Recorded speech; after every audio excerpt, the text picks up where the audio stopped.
Hey everybody, this little video here, I just wanted to show you this property because we may end up needing this.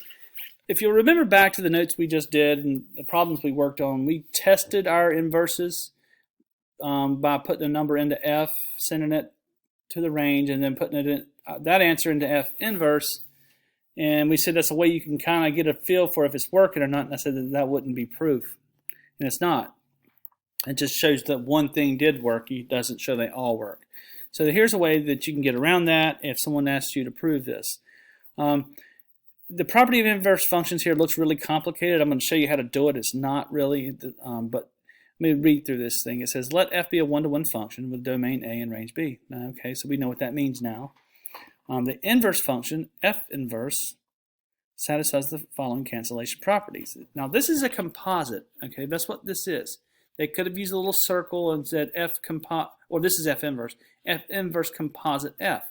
That means you plug your inverse, you plug the function into the inverse, and everything should cancel, and you should get x.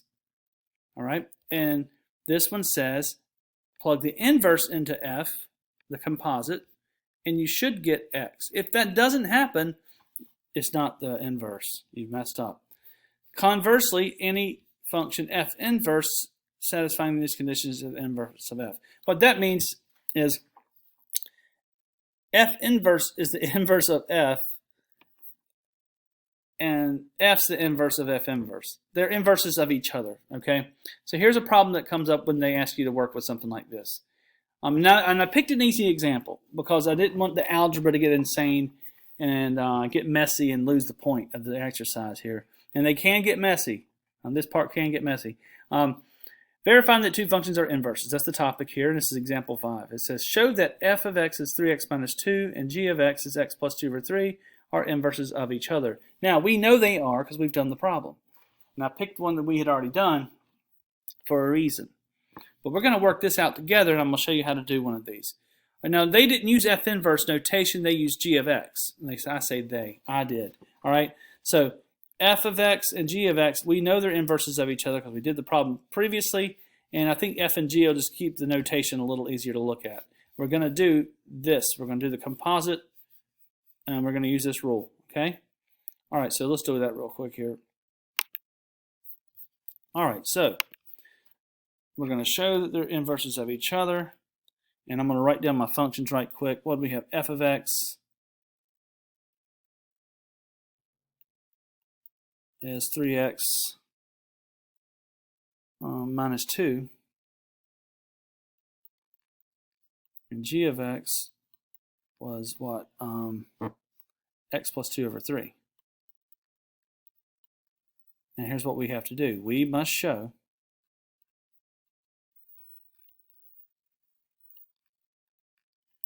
that f of g of x is x, and we have to show g of f of x is x.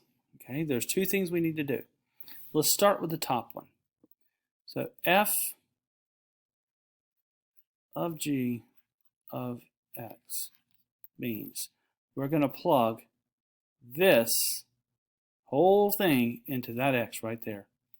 All right, so that's going to look like this. 3 times that stuff. All right, substitute it all in there, and that finally has the minus 2 living right there. Okay, instead of working down on which I normally would do, well, you know, I can do it, and I'll just do the other one on this side. Okay, let's work down then. This 3 cancels that 3. They're going to be gone. Or if you're a person who has to distribute, you only distribute to the top because that's 3 over 1. You have 3x plus 6. Then they'll divide into both of them. It's going to be the same thing. So the 3 cancels, and I'll draw that. But that minus 2 survives out there. And that is x. So that's a check mark. Happy to see it. We know that that worked. That's not enough, though. We got to show both of them. So now we want to show what is g of f of x.